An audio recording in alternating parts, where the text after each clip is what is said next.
भाई सोचने पर मजबूर कर दूंगा। कल मैंने चैट जीपीटी से 3 क्वेश्चन किया। फर्स्ट, हे चैट जीपीटी, मुझे एक वर्ड में आंसर बताना, क्या सच में सक्सेसफुल और अमीर बनने के लिए स्कूल और कॉलेजेस के मार्क्स मैटर करते हैं? आंसर आया नहीं। तो मैंने पूछा अच्छा तो ऐसा कौन सा फैक्टर है जिससे मैं फ्यूचर में बहुत ज़्यादा अमीर बन सकता हूँ? सेकेंड आंसर आया स्किल्स। तो थर्ड और लास्ट क्वेश्चन मैंने ये पूछा, तो अमीर बनने के लिए दुनिया की सबसे वैल्यूबल स्किल्स कौन सी हैं? थर्ड आंसर आया एंटरप्रेन्योरशिप।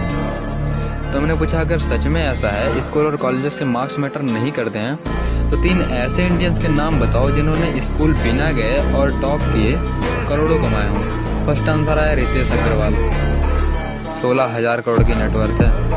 सेकेंड आंसर आया Kunal Shah, 15,000 crore net worth. Third answer आया निखिल कामत का, 310 करोड़ $।